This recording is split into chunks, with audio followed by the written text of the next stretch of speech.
Welcome everyone to the training. We're just giving it a few more minutes for more people to join. Our start time is 12 o'clock. Thank you for your patience.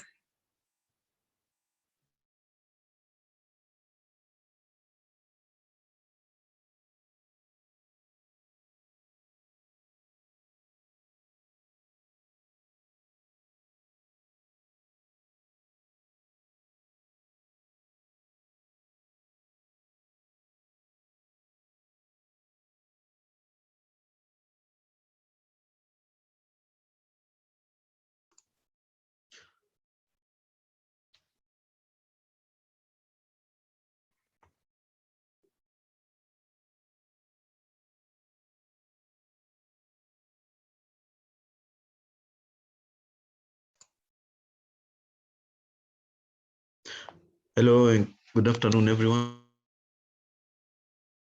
I hope you can all hear me. Yes, we can.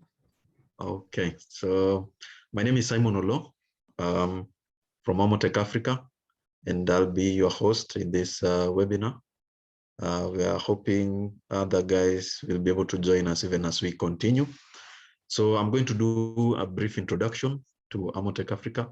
Then I'll hand over to 83W. 83W is our original equipment manufacturer, and they'll take us through the lightning protection application using the early streamer emitter. So I'm going to share my screen.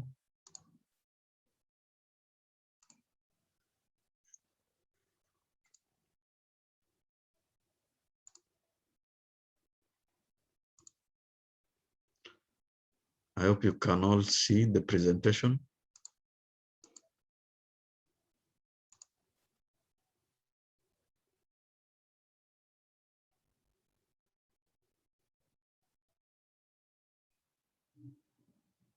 Not yet, Simon.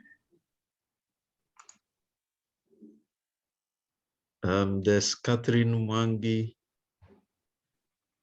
waiting in the lobby.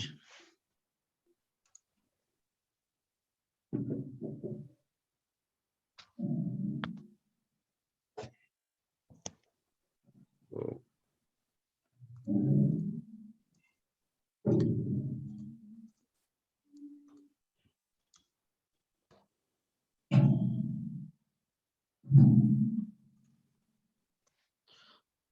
Can you all see my screen, the presentation? Yes, we can see it now. All right, so I'll just take you through Amotek Africa and the solutions that we offer. So Amotek Africa, we are basically just a test and measurement company based here in Westlands, Nairobi, on 15 Hever Court, Eldama Ravine.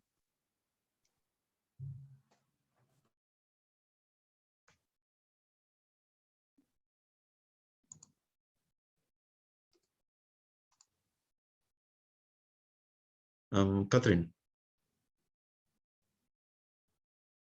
Yes, please. Yes, Simon. Yes, I'm having an issue with my slides. It keeps hanging. I don't know what the problem is.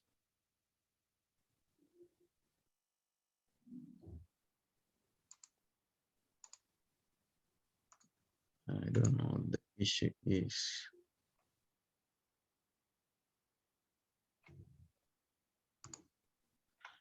Anyway, so can you guys see my screen? Yes. Okay.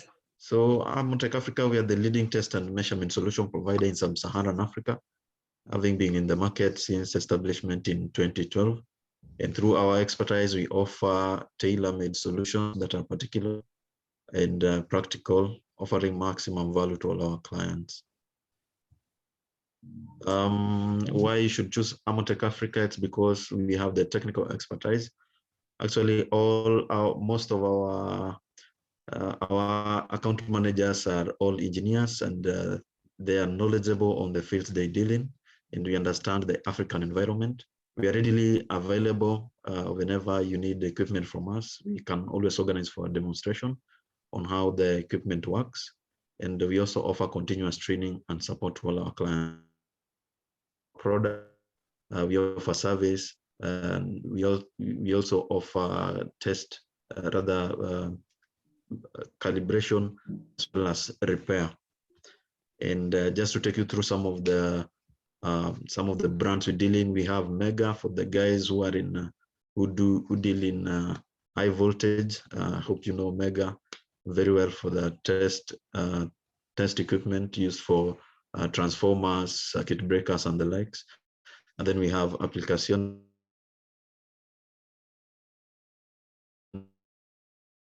Tecnológicas, which is the solutions provider for which we are going to have the presentation. We also deal in Seaward Solar, which basically gives solar testing solutions. We have Cadex also for battery testing solutions, Flexim for non-intrusive pipes, and then we also have Brady for all your safety solutions, including area marking. We have label printers. We also have safety signages and the likes. We do have fire security brand that offers cable protection against fire, protection against harsh environment conditions. We have Elspec. Elspec offers solutions mostly for power measurements. Say if you need to know how much savings you'd make if you were to switch, say, from Kenya Power to like wind or solar and the likes, then you'd use Elspec to log in that data, and the purchase costs that you input there to be able to calculate automatically for you how much you'd be able to save. And then for Fluke, I know most of you being in the electrical industry, you understand Fluke. They have various measurement solutions, including clamp meters, and also there are other brands within Fluke, like for the hospital, we have Fluke Networks for data and IT solutions. We have Fluke IG, which offers the clamp meters, the multimeters, and the likes. And then we have Vega. Vega offers measurements for, say, when you have fluid contained within a tank or in a pipe, then you can always use Vega to measure the flow rate or the pressure or the capacity contained within, say, a silo. And then we have RS Components, which is like an online store having a wide range of solutions. EDMI offers metering solutions together with the circuit breakers and the likes. We've gone through Elspec, and then we also have Visala for measurements. EagerMaster offers tooling solutions from your pliers, the wrenches, and all that. And then we also have Midtronics for battery testing as well. And then we have our lab that offers that offers calibration, and we offer calibration for AC and DC energy transformer, for temperature, humidity, pressure, force and torque, mass, volume, flow, time, frequency, and radio frequency. So we offer this in collaboration with the other labs in South Africa and also in the European Union, as well as in Dubai. Thank you. So that's our presentation on who we are as Amotek Africa. I'll now hand you over to my colleague Nick Sweeting, who is our liaison from 83W. He's the export area manager in charge of Kenya, and he'll be taking us through the presentation on lightning protection using early streamer emitter. Welcome, Nick. You can take over now. Hello, good morning. Thank you, Simon. Good morning to everybody who's online. And I'm just going to, similar to, just see if Simon, I think I need you to enable me to be able to screen share if you can. And I'll be able to share the presentation. That it's going to be more focused on training of how to use ESE air terminals, the components of them, what's different from them in comparison to Franklin rods, and generally how these systems are put together. So if we do have any questions, we'll have a bit of a Q&A towards the end, where anybody can send through any questions, and we'll cover those. So please make a note as we go through.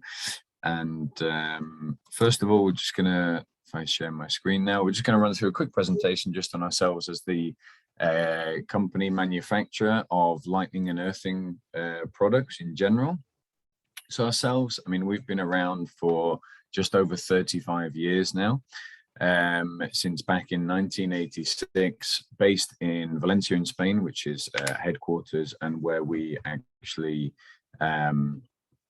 manufacture everything. We do have other offices in Madrid and Barcelona in a national territory, and then also direct subsidiaries in Portugal, in UAE, in Dubai, in China, in the Caribbean, in a few countries in South America, including Brazil, Argentina, etc.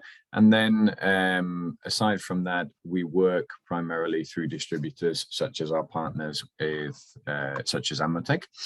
And we manufacture everything from external lightning protection to earthing systems, low voltage surge protection devices, lightning warning systems, exothermic welding, which would be part of earthing systems as well, which we're going to briefly touch base on today.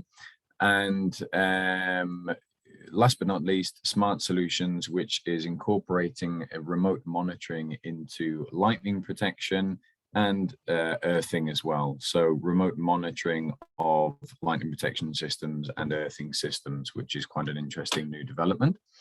But ourselves as manufacturers, I'm just going to skip on to past a couple of things here.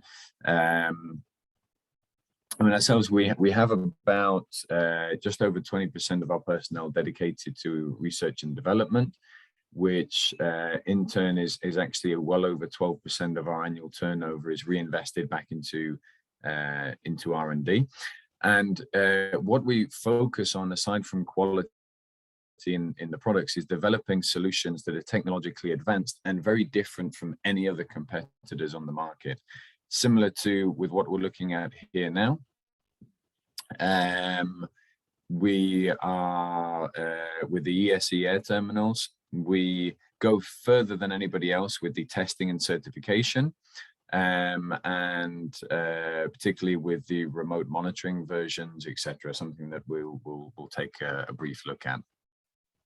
But ourselves as a company, as I say, that is our main focus with regards to being manufacturers that can offer something which has great benefits from a contractor who is using the actual equipment and installing it, all the way through to the end client who actually has it on their installation. So there are added benefits and value throughout the entire client line.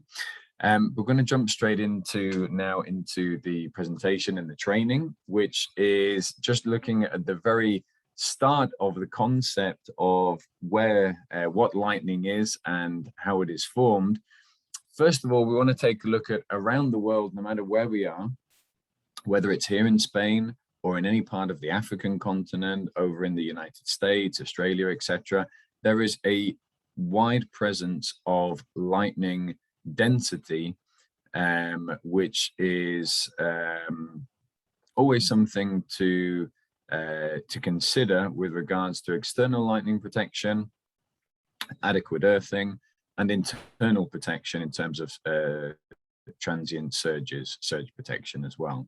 So obviously the lightning density area is particularly on the African continent and in Kenya is a lot higher than in some other parts of the world. But nevertheless, in order to do things correctly, a when we're looking at any sort of a project, an initial risk assessment is carried out with regards to then further designing what is our lightning protection system. So we'll explain each one of these steps as we go through the presentation. But just as we see on our screens here now, just to put into perspective the amount of lightning strikes that there are on a daily basis wherever we are in the world. So how is lightning actually formed? As I think most of us will have a decent idea.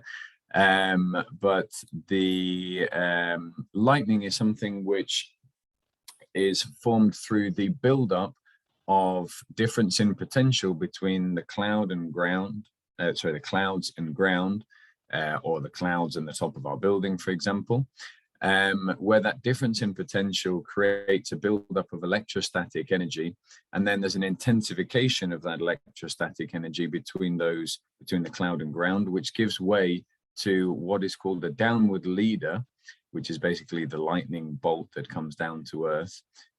It gives way for that to occur once that electrostatic field reaches a certain threshold. And the lightning, then the lightning obviously impacts on structures, grounds. It always finds the quickest route, the quickest path to Earth. So just as an example, as what we can see here of the differences in potential between positive and negative charges, which give way to different types of lightning, which can occur from cloud to air, or intra-cloud, which is within the cloud itself, cloud to cloud, or most importantly, what we need to worry about is cloud to ground, which affects ourselves and our installation. As I say, there always has to be a build-up of the difference in potential between these positive and negative charges to build up that electrostatic field for there to actually be for there to possibly be a lightning strike. Basically, if there's not a high electrostatic threshold reached within the electrostatic field, the chances of lightning happening are about 5% or less. Okay, so now what we are looking at primarily here today are lightning strikes, our lightning protection systems with ESE, or early streamer emission air terminals, which are basically active air terminals, as opposed to passive air terminals, which would be a Franklin rod. They're not charged or powered electrically or anything like that. They simply have an electropulsating generator that sits within the actual ESE itself. And this is charged and activated with the same natural phenomena as the lightning strike itself, which is looking at the buildup of electrostatic field. So once that buildup of electrostatic field occurs, it activates the electropulsating generator, in order to send an upward streamer. Basically, it creates a focal point for the lightning to strike that one particular air terminal, as opposed to a passive system, which is a Franklin rod just sat on top of a building, which is may receive a lightning strike or it may not. It's not creating an actual focal point for the lightning strike to actually be captured. Now, these types of systems are used throughout most countries in the world. Some have implemented them into their own standards, such as here in Spain, in France, and a few other countries around the world. And but with regards to the conventional standards, which would be the most internationally widespread, they're only considering Franklin rod systems that are becoming less frequently used nowadays, even in conventionally, countries that are very prone to conventional standards, such as perhaps the UK, the US, whereby there are more and more ESE air terminals being used nowadays even more so than there are with Franklin rod systems, mainly because of the cost ways cheaper than Franklin rod systems. No matter what the cost is in your local market of copper or whatever materials are being used for the lightning protection system with Franklin rods, it always has to be cheaper because there is a reduction in materials and they're a lot easier to install. Because the ESEs are, we're going to see how they work, but because they're active air terminals, they are capturing the lightning at a much higher point, and thus the radius of protection is it increases widely. So we need fewer or less of them in order to cover the entire building that we want to protect, for example. Another example where they're being used, as I mentioned, is in the United States, whereby even though their national standard is the NFPA 780, which is lightning protection systems using conventional Franklin rods, the underwriters laboratories themselves, which are also a certification of pretty much everything that happens within the US, they also nowadays certifying lightning protection systems using ESE air terminals as well. So that is just an example of how widespread these systems are. In the, I think, 4 days, ESEs, which started off with a different sort of technology at the beginning, but nowadays are all very similar in how they are manufactured. And within the standards, there are limitations as well, something else that we're going to look at now. So what we always need to look at with regards to any lightning protection system, at the very beginning, when we are actually carrying out our design, is looking at the possible impact points. This is something that we do in-house and that other engineers, when they're designing lightning protection systems, do. They look at the possible impact points on our house or on our structure that can occur using a method called the rolling sphere method, which is probably the most commonly used, looking at where it could impact, where a lightning strike could actually impact itself on our structure or in and around our structure as well, which could also create induced surges, which is a focal point for looking at internal protection correctly. Surge. So now what I want to do, I'm just going to skip past this here to showing you side by side when we're looking at the radius of protection of a Franklin rod as opposed to an early streamer emission air terminal sat at the same height, because the ESE air terminal acts as a focal point to capture the lightning. It captures it, as I mentioned, at a much higher point, thus creating a much wider radius of protection, as we can see with this simple calculation method that we're viewing on our screens here now. But we are going to see if it's on the next slide, but we'll come to it shortly, exactly how much of a radius of protection our ESEs are able to actually provide us, which depends on 2 key factors. So we'll come to that in a couple of slides from now. But any ESE air terminals have to go through strict certification procedures and test. Probably the most important one is actually testing their advance time. So what this means is how quickly the electropulsating generator within them acts to capture the lightning itself. So this is measured in something called advance time, which is measured in microseconds. And any manufacturer of ESE air terminals is limited to their ESE acting within 60 microseconds. So it's kind of capped at that as within the standards. So this is how quickly it is to react within those microseconds in capturing a lightning strike, and they are tested to withstand lightning currents of 100 kiloamperes, which is typically what lightning strikes are rated at. Whether it's positive or negative strikes, it doesn't make a difference. It's still, an ESE is still designed to capture both positive and negative lightning strikes. And the ESE air terminal is put through this certification process has to withstand at least 20 consecutive impacts of 100 kA and continue to work correctly and be effective with zero perishability afterwards.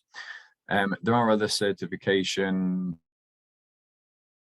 tests, such as salt mist tests, such as tests with regards to sulfurous humid atmosphere, tests within very high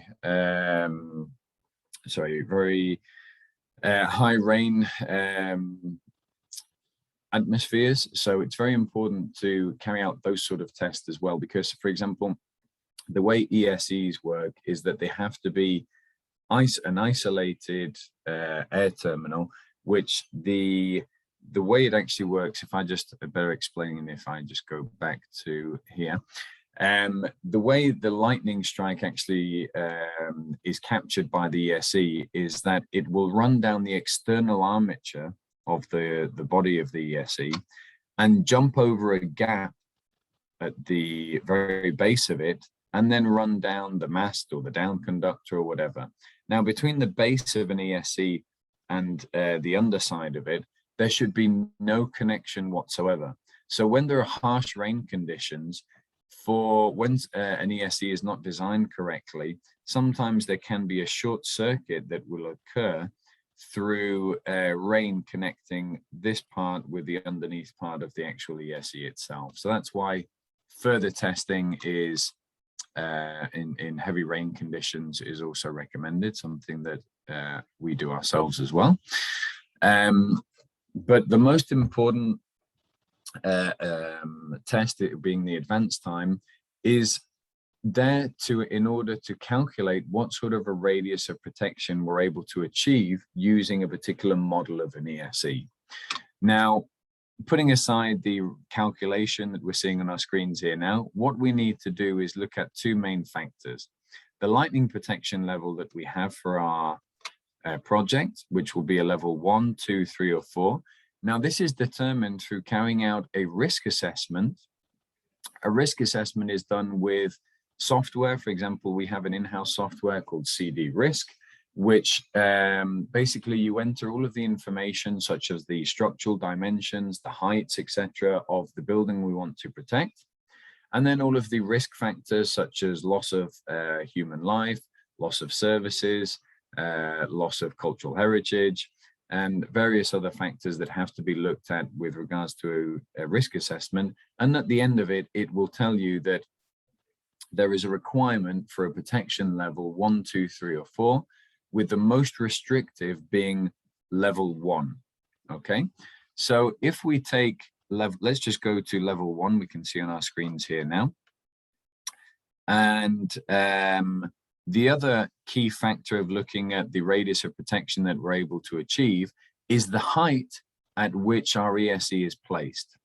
Now, on the left-hand side of our table, we've got the heights of 2, 4, 6, 8, 10, 20, and 60 meters of height.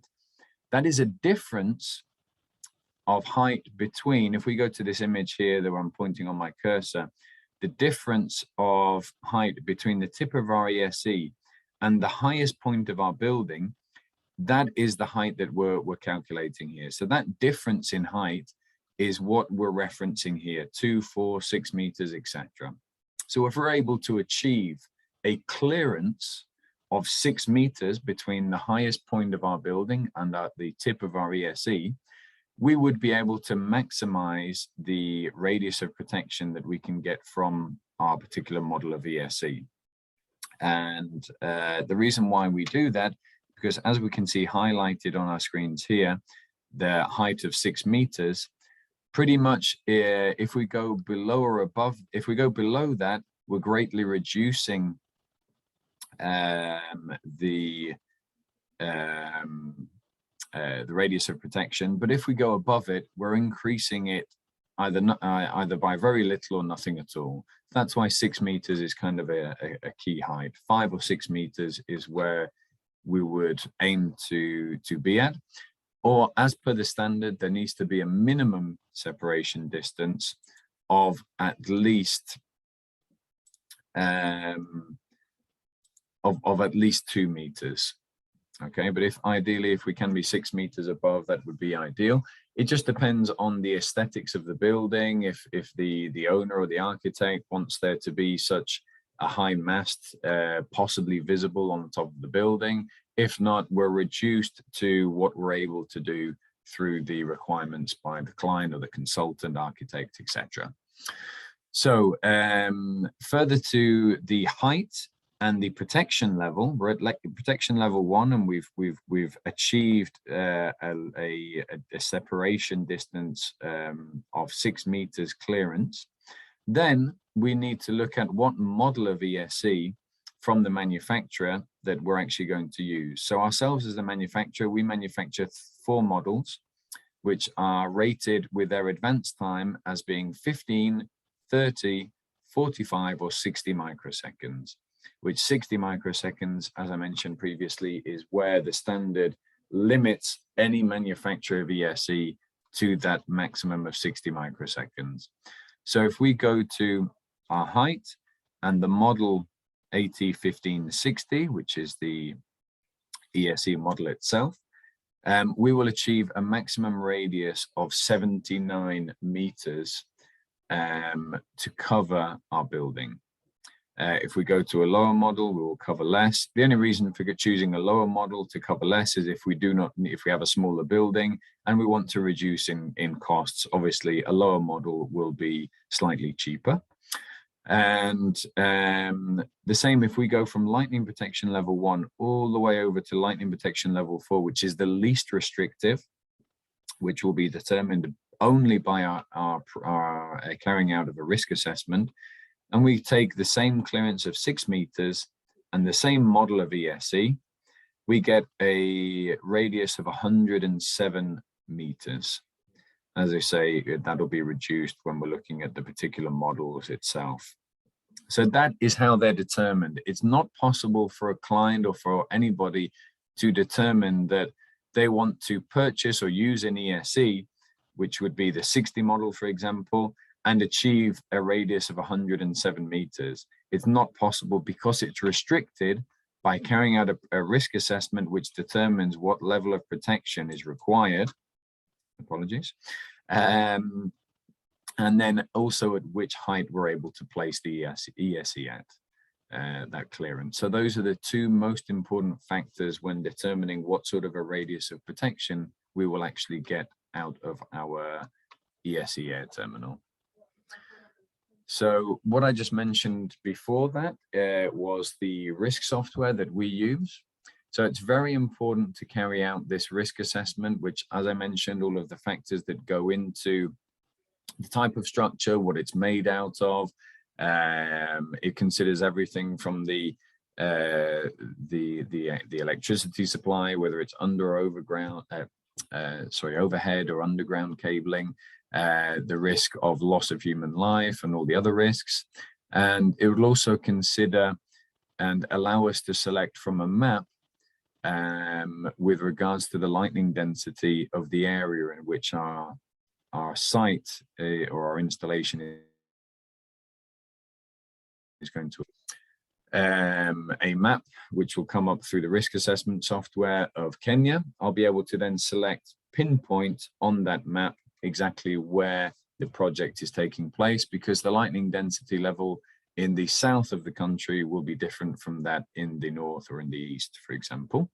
So it will consider all of those risk factors, and it'll allow you to select, excuse me, the required material for the installation, what sort of material is going to be used, the necessary lightning rods, and also the requirement for surge protection as well. So it will tell us that if there is a requirement, which normally there is a recommendation to look at internal surge protection as well, what is recommended depending on the the internal system. So that's dependent on providing details of the internal schematics, single line diagrams that show us the distribution panels within our building, for example, to know what we need to protect internally with surge protection. But the risk software is that all it really actually gives us after everything that we put into it at the end is a lightning protection level 1, 2, 3, or 4. That's the whole procedure of carrying out the risk assessment, is to get a report, but mainly the takeaway from that report is the lightning protection level that is required. So what we actually do as manufacturers and project specialists, we are able to carry out any and all project engineering and design studies, and actually provide the design reports and drawings, etc., in-house. And that's something which we do for a lot of clients, whether all the way from consultants to contractors and sometimes end clients as well. But for those professionals that are interested in learning a lot more about lightning protection systems with ESE, we have an online course for lightning protection projects, which at the end of it, once completed, will actually give you a full license of the risk software and will allow you to have access to a project management online tool, which will give you further design tools, such as once you take from your risk assessment the lightning protection level, then you need to design your lightning protection system, which is something we do in AutoCAD, which is the general software which is used worldwide for designing a lot of architectural and other types of projects. And so we actually have for our materials, the drawings and everything of the materials and the details in AutoCAD format, which those and other tools would be able to be provided to any body who completes the online course.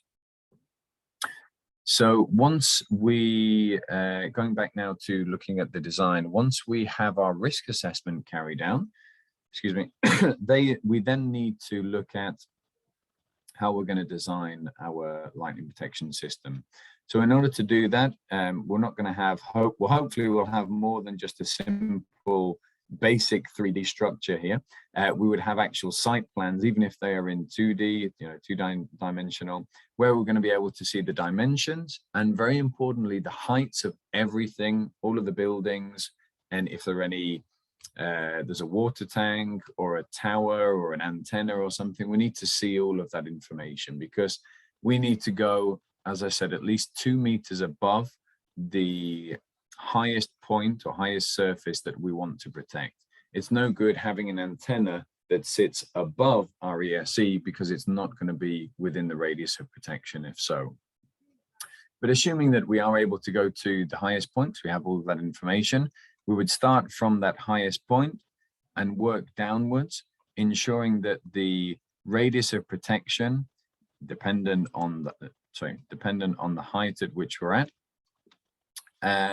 covers a certain section of our building, or which could be a section of our building and some open area as well, depending on the particular requirements of the project, and then further cover the site with the placement of other ESEs around it, which an example right here of this smaller radius circle will be where we have been left through the design on the placement of our ESEs. We've been left with a small section that was left uncovered due to, it's impossible, even if we move them around, to be able to cover every single part and corner of the building.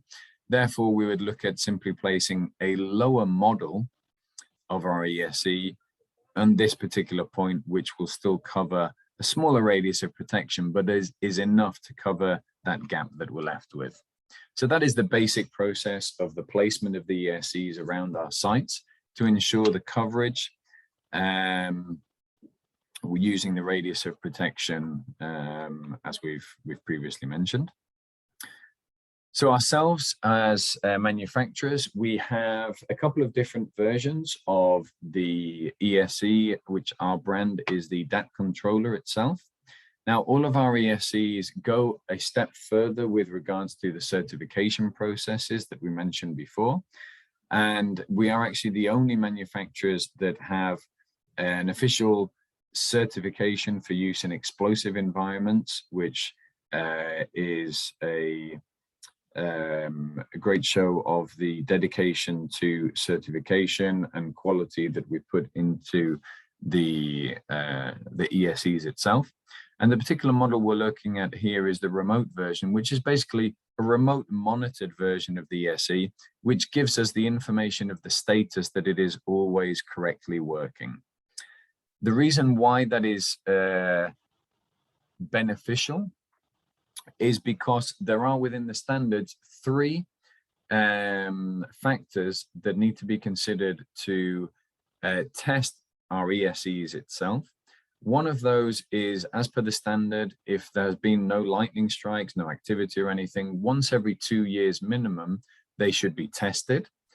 Excuse me. So in order to test them, you actually have to physically get up to where they are, or even take them down if you wish to, but at least get up and be able to test them and be fairly close to in order with the testing machine, in order to actually be able to test the ESE itself to make sure it's working correctly. Second of all, if there have been any changes made to the actual structure itself, so if there have been any further modifications, if somebody's come along and installed an antenna, etc., would need to be a revision of the system then and a testing. Or thirdly, whenever there is a known lightning strike to the system, that is something which is recorded through a lightning event counter, which we're also going to look at in a couple of slides from now. So we're able to remotely monitor the status of the ESE, and actually ourselves, we've actually implemented into all of the other parts of our system, such as the lightning event counter, and even monitoring the continuity of the down conductor and the impedance of the earthing system. All of these we're able to offer uniquely ourselves as manufacturers, remote monitoring for the entire system from top to bottom. Now, this is something that although there are official certification processes which you go through external laboratories, we also have our in-house laboratory, which takes the testing a little bit further. Only required within the standards are 20 impacts at 100 kiloamperes. We go a bit further than that by stressing impact tests of 200 kiloamperes and a further 5 impacts also at 250 kiloamperes, which is something that lightning would never really strike at that sort of an intensity. But nevertheless, it's something that we're able to, with our in-house laboratory and the setup, we're able to actually test our own, test our own products within our own testing facilities on a daily basis.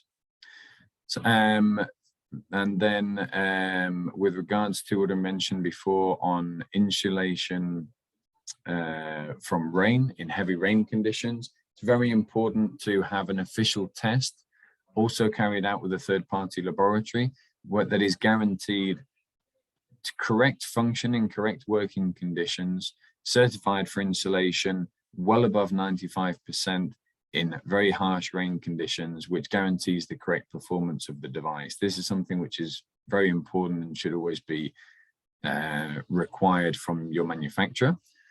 Excuse me. And just what I mentioned previously with regards to the testing facility itself, the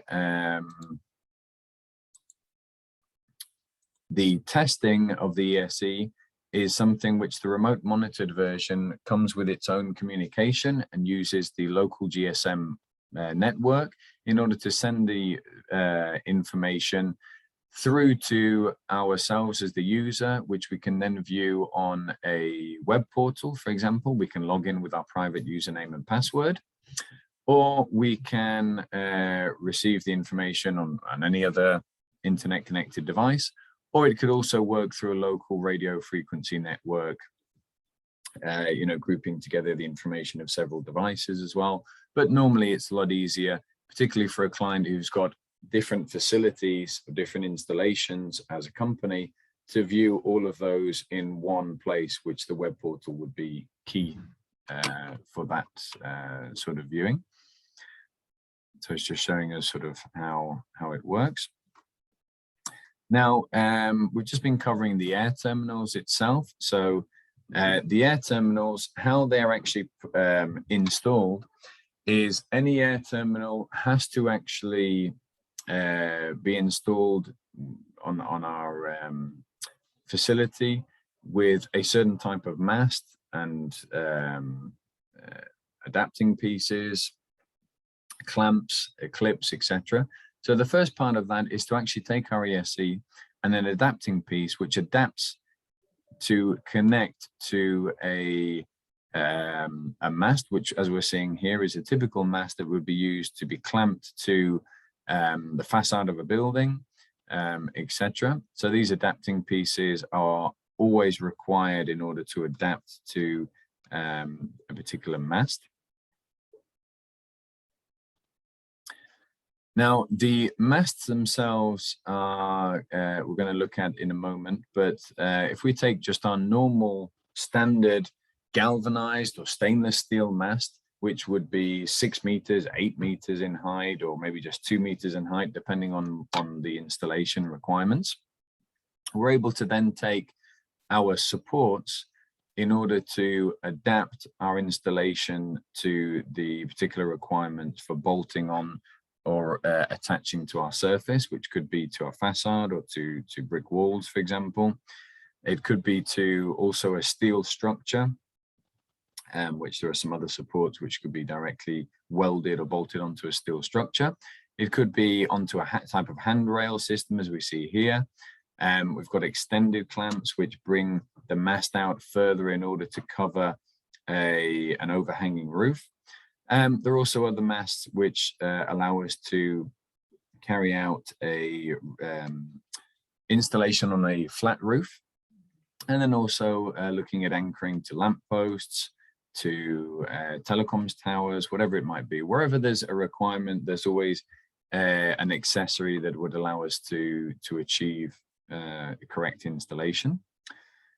And then moving on to the masts themselves, what we actually want to use. As I mentioned, the standard masts would just be a standard 1.5 or 2 inch, excuse me, galvanized steel or stainless steel mast, which would be ideally achieve our 6 meters clearance that we mentioned previously.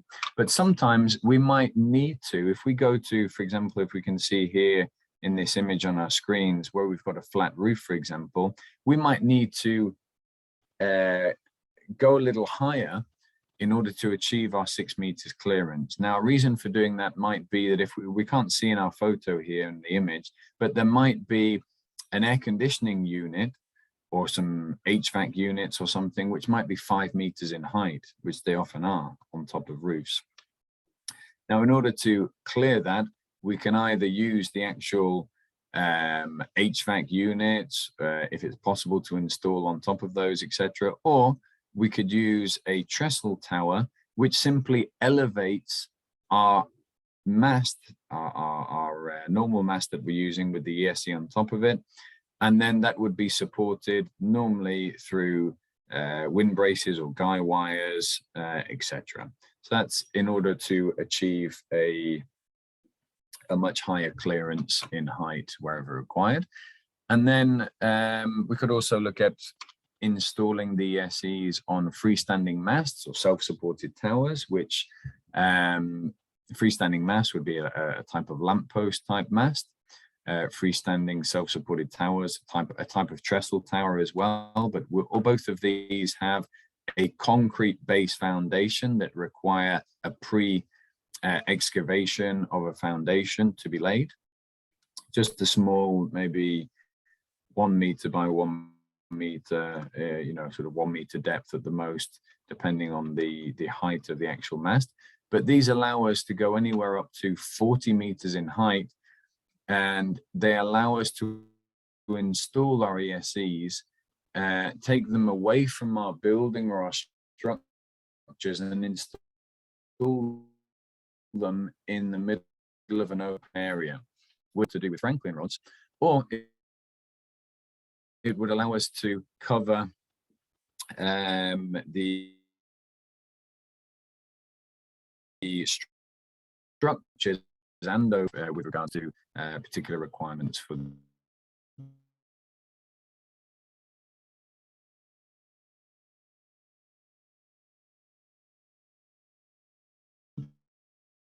the surface or part of the building that we deem adequate. We then need to look at what sort of a down conductor system. Now, the down conductor system is attached directly, in our case, to the adapting piece. The ESE goes to the adapting piece and then attached to the mast. So to the adapting through the interior part of the mast itself and come out at the bottom and then be attached as it runs down the wall, down the facade of the building, for example. But with regards to down conductors, it's always our recommend electrical field generated, less resistance, and induct,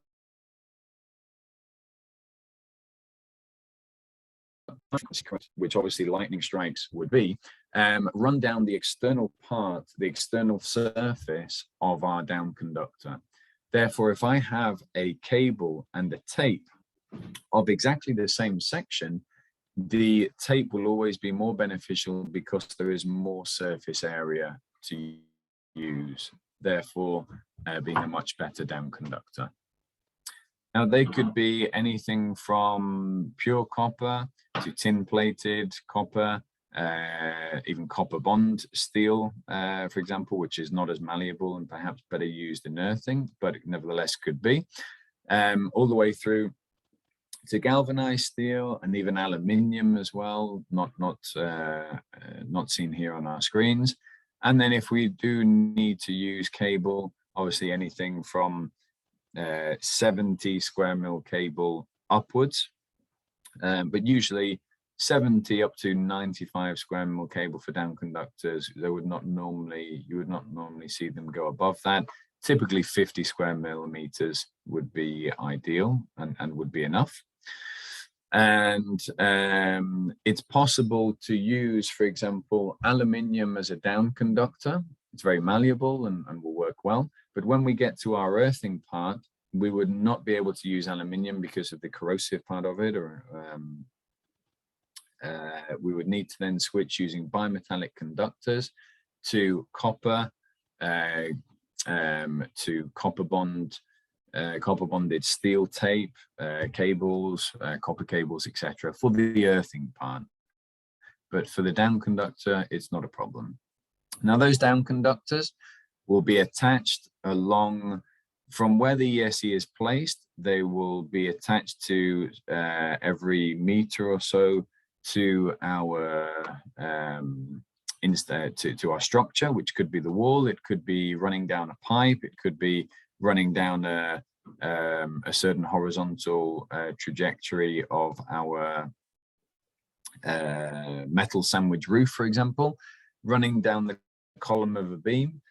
Excuse me. And for those, there are hundreds of different sorts of clips and accessories that we can use.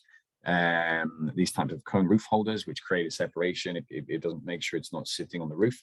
But particularly when we're looking at designing our systems, the down conductor will always run in the shortest path to earth possible. It's not possible to have a very long horizontal trajectory and then just a short vertical trajectory down to the earthing system. That will not be an adequate down conductor and will create problems and possible damage from the lightning strike itself. We want to, from the placement of our ESE, take the quickest and shortest route to earth achievable. We may need to run, as we've seen here, across the roof of our buildings, as we see in these two different or three different photos. But we always want to make sure that those horizontal trajectories are kept to the bare minimum and can never be less, sorry, never more than the actual vertical trajectory as well. And then just with regards to assuring continuity of the down conductor, we might need to excuse me, we might need to join two different reels or of cable that we've got, which might be 50 meters in length, for example. We might need to join two of those cables together at any point, or key potentially bond to other parts of our other metallic parts of our structures, for example. That's why we have different sort of clamps, test links, etc. Now, when our down conductor reaches the reaches ground, the last 2.5 meters, probably at the most, should be protected with something called a guard tube. Now, a guard tube itself, as we see here, could be used for tape or round type stranded cable conductors. But what this does is mechanically protect the most vulnerable part of the down conductor itself. So they're typically used for that sort of mechanical protection. And just above, we can see in the this photo on the right-hand side of our screens here, just above our guard tube, or even if we didn't have a guard tube, it's typically a couple of meters in height from ground, we want to install our lightning event counter. Now, the lightning event counter is what's going to enable us to record the lightning activity, giving us dates, times of impact, current intensity, etc. And we're able to do that through a standard version, as we're seeing on our screens here now. In our case, the AdLogger is the brand name, or even with an AdLogger remote, which is the remote monitoring version that we mentioned previously. So we have this information. We don't need to physically go to site in order to check that an event has been logged. It's very important to have that, though, excuse me, because it's the only way for us to know if the system has received a lightning strike. And it's very important to keep up with maintenance of the systems. A lightning protection system should never just be installed and left to hopefully continue to work. Now, the earthing of our lightning protection system is not as restrictive as a main earthing system, which, for example, if I have, just to give a couple of examples, a main earthing system for anything from like in an electricity utility, like a substation, or even if I have like a solar installation, like a solar farm, I go to a data center or a hospital installation, they require their earthing systems to achieve a resistance value of, once installed, of less than about 1 ohm itself when tested. Now, lightning protection earthing only requires that the resistance or the impedance value, once tested, once installed, obviously, be lower than 10 ohms. So all of this depends on carrying out, in order to definitively and guarantee achieving that, we need to first of all have the initial soil resistivity. So if we have an initial soil resistivity test carried out, we know what we are starting with, we know what we need to achieve, what is the target resistivity, and that allows us to actually carry out an carry out a design and know how much cable, how many earth rods are going to be required in order to lower that resistance value and achieve our target resistivity. That is done also through calculation software, excuse me, such as that we do here in-house when designing earthing systems, from very basic earthing systems for a residential building, for example, through to the likes of a substation, etc. So we're able to look at all sorts of different projects. But as long as we can see that we're able to achieve that ohmic value.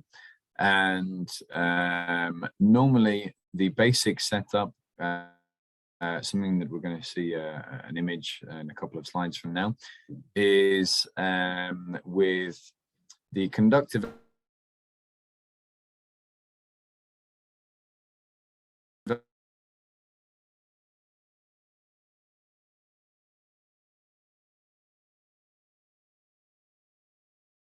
elements, or when we're designing our earthing system, they should always be directed, if possible, towards the outward from the actual building, so never inwards. If that can be achieved, elements such as gas pipes, water pipes, etc., they need to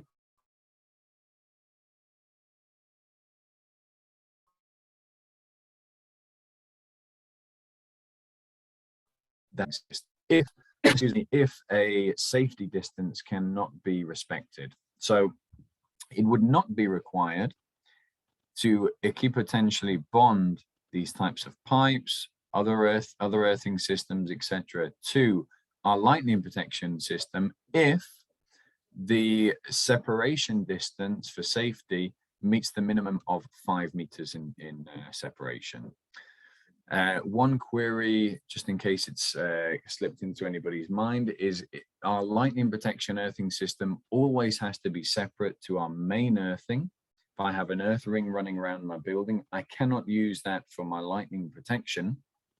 We always have to have our ESE with its own down conductors running to its own earthing system, which can remain separate and should remain separate, but there is a possibility of equipotentially bonding the two, but only through using something called a spark gap. Now, a spark gap is something which, instead of using a piece of cable or something which will permanently join the two, a spark gap will achieve a permanent separation of the two earthing systems. But when the lightning protection system receives a lightning strike, it will join and disperse the current through using both of the earthing systems jointly. But it will always remain, ensure that they remain separate. So that's what we just I mentioned here now, the spark gap on the bottom hand image of our screen. Excuse me.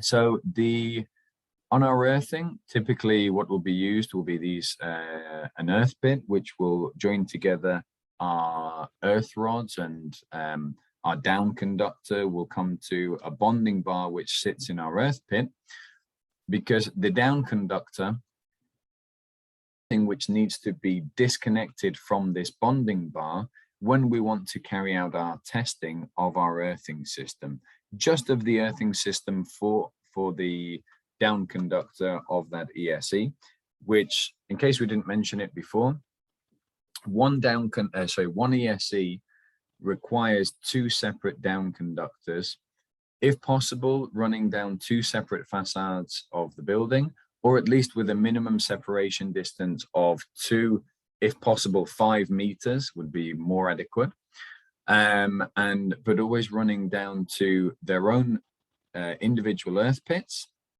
connected to what we're seeing here, this test bonding bar, which connects everything else together. Excuse me. And so the spark gap is only used to connect to other components or other earthing systems. Now, I'm just going to skip, and this is what I want to show you before I can run back to the other slide. So this would be the typical setup. We've got our down conductor, which would be running down either the outside, or in this case is as we don't see it here, it's actually running down the interior part of the outer cladding of the building, and comes to our comes to be bonded to our bonding bar within our earth pit. And then the typical setup of earthing for one of the down conductors is this sort of a setup with 1, 2, 3 earth rods joined in a triangular formation and bonded all together at the bonding bar itself. So that is why we're able to disconnect this element, which is the down conductor, in order to carry out the testing of just this earthing itself. So this is the earthing which needs to achieve 10 ohms or less of resistance value. So within the requirements for earthing, there always needs to be a minimum of 2 earth rods, but typically this sort of triangular formation is what would is what we would see. So just to run back, what we will typically do is once this is installed, we would then go to pour into the earth pit itself something which is very easy to use from a construction and installation point of view, which is Conductive Plus, which is an ecological gel that is a soil enhancement compound itself. The reason why it's easy to use is instead of using something like Fill, which is the equivalent of a bentonite, so it's like a backfill material, you would be able to, if we just go back to this slide, carry out all of this installation, backfill all of this with your normal soil, and then this earth pit, although we can't see it exactly here, it should be a little bit further up, it will actually be at finished ground level to obviously be able to uncover this for future testing. So this is where we would be able to pour the Conductive Plus into our earth pit, and it will disperse throughout the earthing system itself, mainly in and around the main earth rod, the first earth rod here, let's call it. So it just creates an ease of installation from a contractor and installer's point of view, is that once everything's installed, it can just be then poured into the earth pit, and the same can be done for any sort of future requirements to improve the resistance values as well. So typically then obviously the connections that we have for our earth rods, there are many different types of components used to connect our earth rods to our cable or our tape that we are connecting within our earthing system. But one preference above all is to not use these sorts of mechanical bolted connections, which can come loose and degrade and corrode over time, which is a very unfortunate, but it does happen.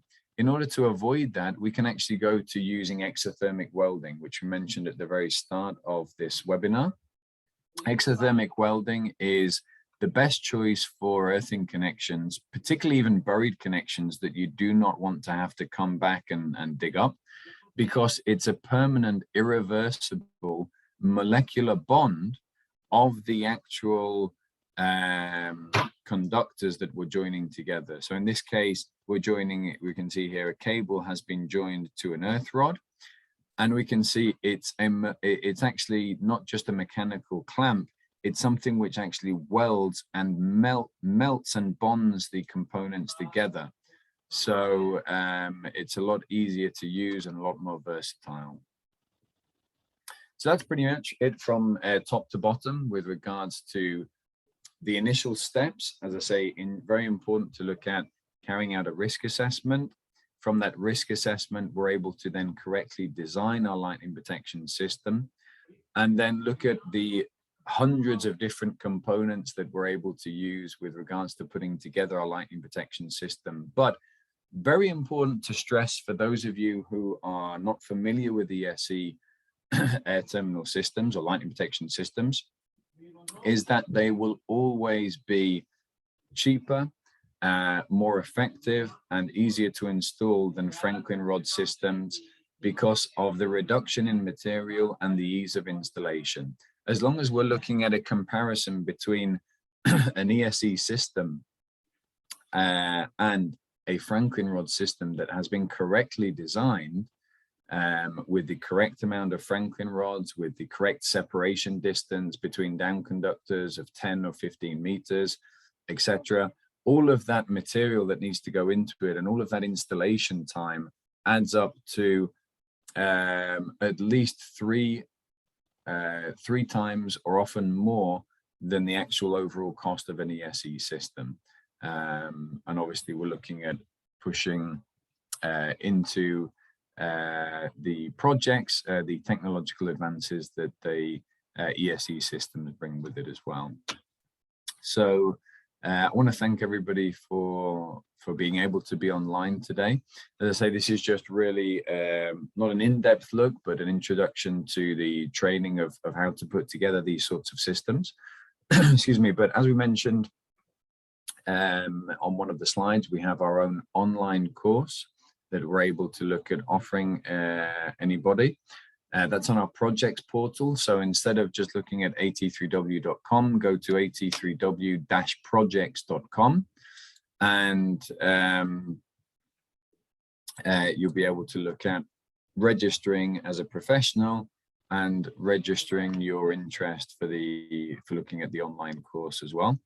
But we'd be more than happy to take on board any projects that anybody has. As I say, it's something that we've got our in-house projects team to be able to do, from complex earthing systems to lightning protection systems, which is what we're looking at here using ESE, to looking at surge protection, etc. So we can do this for any types of projects with our in-house team and provide you, whether you're the contractor, the end client, the consultant, we're able to provide you with a risk report, the design, bills of materials, etc., documents for putting into tenders, whatever sort of requirements you have within your part of a project, we'll be able to help out. So I'll leave it with you there. If there are any questions, I think we'll be able to look at those either on the chat, or we can send directly through to you individually now. So thanks everybody for your time. I'll hand back over to Simon as well, and perhaps we can finish off.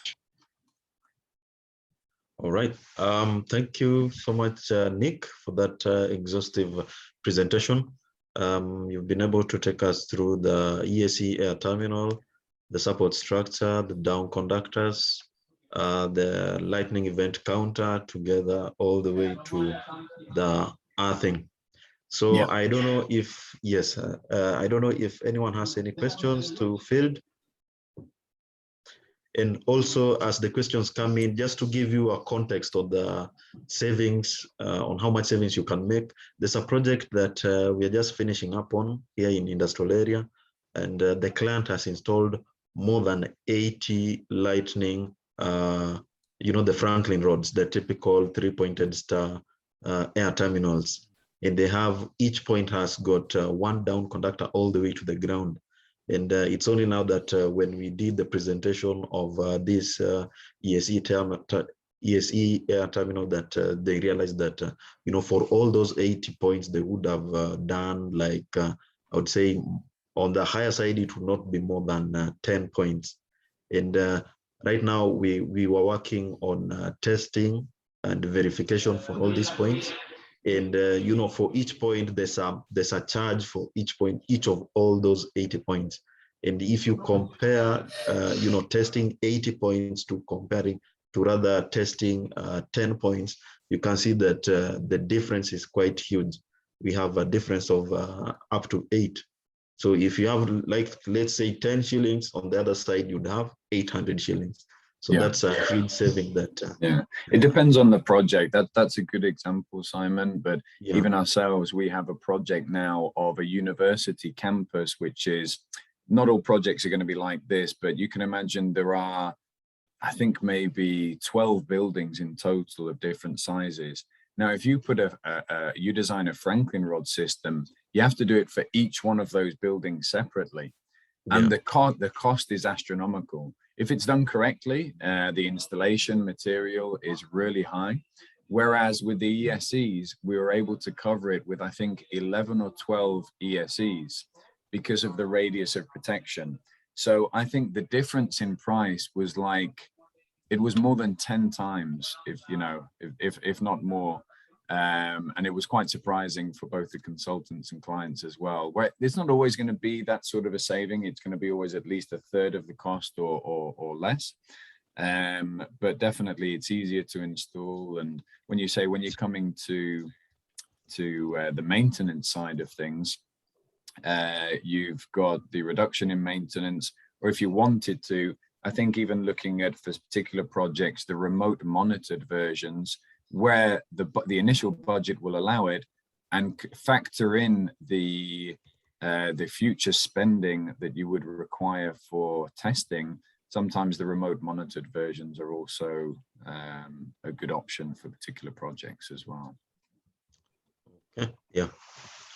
So yes, so we have one question here from Mr. Hubbard. And Herbert is asking, what is the recommended distance of the down conductor from any neighboring conductive object?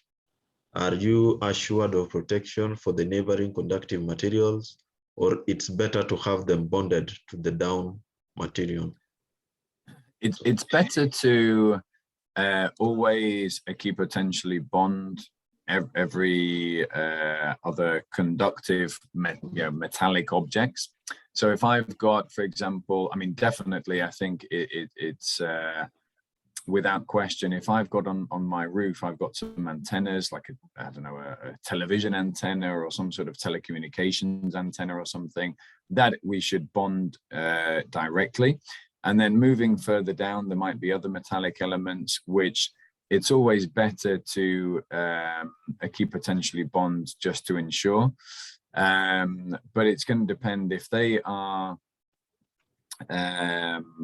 more than 5 meters distance away, then there isn't, as per the standard, a requirement to potentially bond those. So the general separation distance would be 5 meters, but where possible, given aesthetics and feasibility, always try and potentially bond everything. Yes, and also to add on to that, I think, Nick, they should also consider having surge protection devices in the electrical panels. Yeah, I mean, surge protection, unfortunately, it's something which I've found in a lot of the African continent. It tends to be overlooked everywhere from most projects start with consultants, which whether it's them overlooking at it or just the general sort of routine as it goes onto the contractors, starting with even with the end client at the very beginning, etc., which might have their own project managers. There's been something which has been very overlooked. Whereas, to give you a good example now, in the wiring regulations in particular countries here in Europe, the UK, etc., the wiring regulations state that you need to carry out a risk assessment, a lightning protection risk assessment, to determine not only if you need a lightning protection system, but if you need to install surge protection. So the wiring regulations state that if from your risk assessment, your required, your lightning protection level is anything other than 0, so basically if there's a certain amount of lightning protection that is required, you are obligated to actually look at surge protection as well from an internal point of view, because surges can come into our system not only through direct impacts. So even if I've got a lightning protection system, there's still an element that can be induced into our building through other conductive elements, through cables that are perhaps not screened correctly, whatever it might be. It could be through a lightning strike that impacts the ground and doesn't hit our actual lightning protection system and then is induced into our building that way. Or it could even come a surge through the main electrical grid, through the fault of the electrical, the utility company itself. But nevertheless, it's going to affect us and our installation at the end of the day. There are different ways, as I say, not just those of surges to enter our building, but often people don't realize that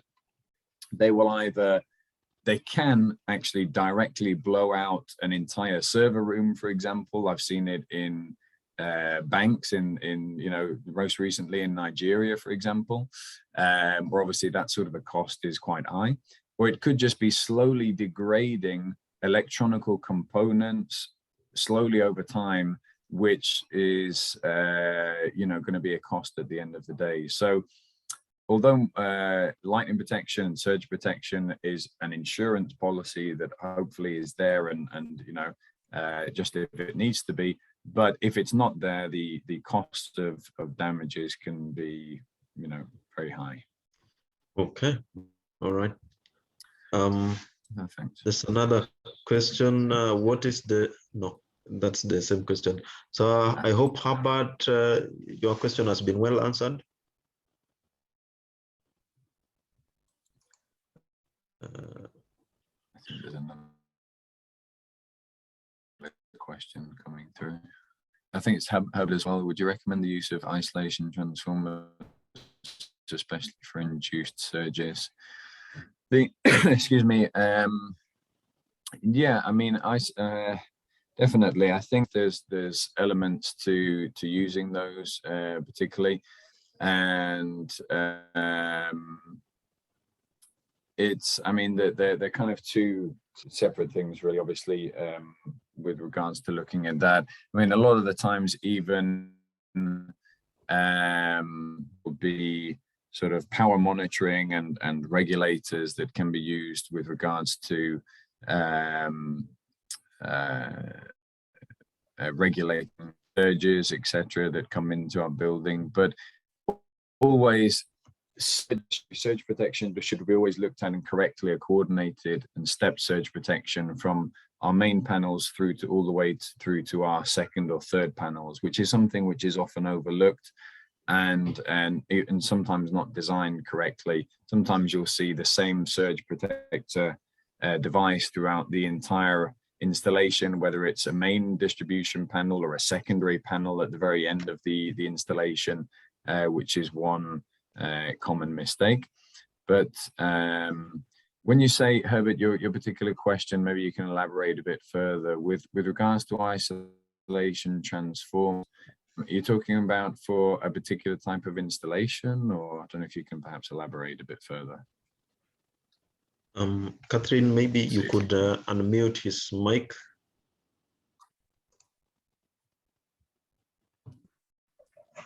Oh, yes. I hope you're getting me. Yep. Yes, we are. How is everyone? I'm Herbert. I'm from Uganda. Nice to speak to you, Herbert. Nice talking to you. Thank you for the presentation. I'm working with a flower farm here in Uganda, one of the biggest. But there is a very big challenge with lightning. Most so we are very close to the lake. We are on the shores of Lake Victoria. Okay. Every time it is a very big challenge, and almost our servers are always challenging. We have tried to mitigate, but I think it is high time we look at all the possible solutions available. So I was asking you about, especially on the electronics to do with the server rooms. We had thought of the isolation transformers. So I just wanted your discussion about your recommendation. Would you recommend us to go in for isolation transformers for the induced charges in our cables after the direct lightning, maybe to have more protection on the servers? Thank you. Yeah, I mean, they, I mean, yes. I mean, for, usually for safety reasons, the device will be, I mean, it's isolating the, transformer, which is used to transfer the electrical power from a source of AC power to some sort of equipment or a device or whatever, and it's going to be isolating the power device from the power source, and that's generally used for safety reasons. So that, I mean, in my opinion, I would say that's going to create an increased safety of this of a particular surge, which is going to come through the, you know, the main electricity supply, etc.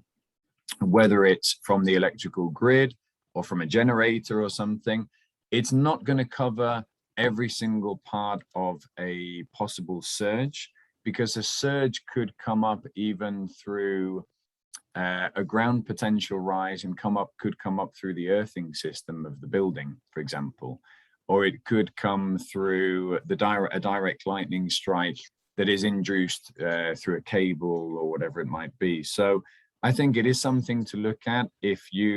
Have you identified that there are surges that are happening or occurring through the main supply, perhaps?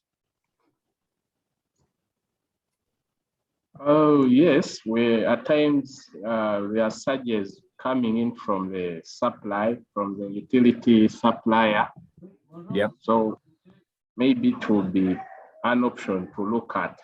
Yeah, I mean, what we can do as well is look at if you guys have got a setup of the single line diagrams or electrical schematics or just as much detail as possible, and highlight the problems that are occurring, then we can perhaps recommend, I mean, obviously, I mean, we're not manufacturing isolation transformers, but if we can recommend you should use those and couple them together with a correct surge protection, then we'll be able to look at that and correctly recommend. But each project is always very different. And as I say, I don't think there's no ideal solution that is going to cover every single type of surge. So it's always good to also look at a correct surge protection no matter what. But if you could perhaps get in touch with Simon directly and send us a bit more information, we'd be more than happy to take a look and at that particular project for you. Mm-hmm. All right. So how about I'll reach out to you later on so that we can engage more on this and get you a solution. I don't know if anyone else has any other questions.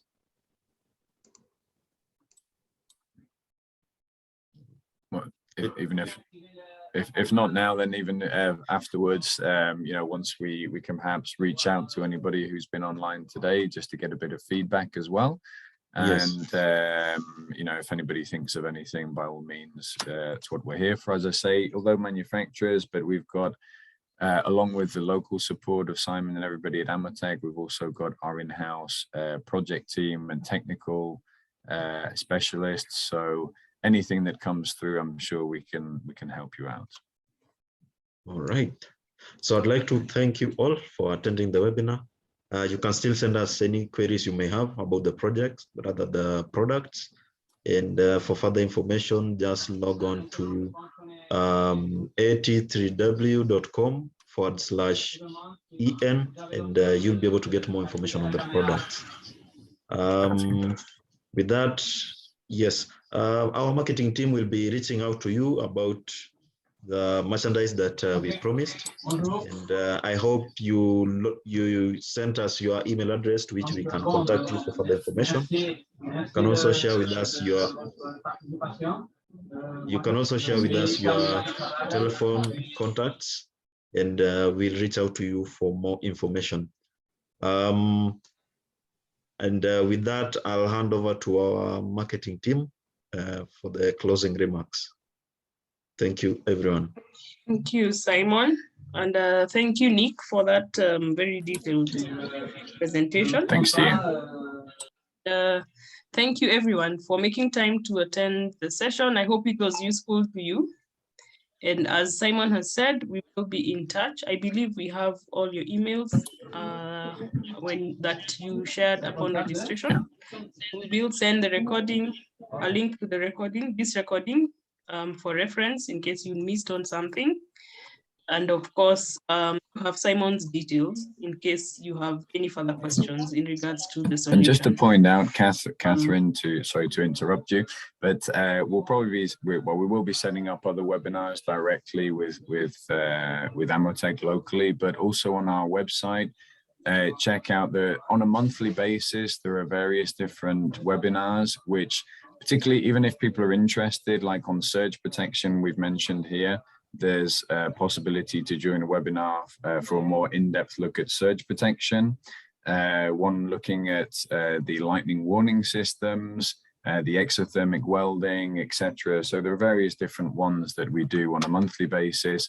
But if any clients are particularly interested in looking at something more in depth, we can do that on a one-to-one basis as well. Okay, thank you very much. I believe we went slightly above the time, but I think it was worth it. So thank you and do have a great afternoon. Thanks to everybody. Have a good afternoon. Just before you go, I'm sharing my telephone number and email address. Should you need to reach me, you can call me directly or just leave me a message on the email address. And we'll get back to you. Thank you all. Okay, thank you, Tim.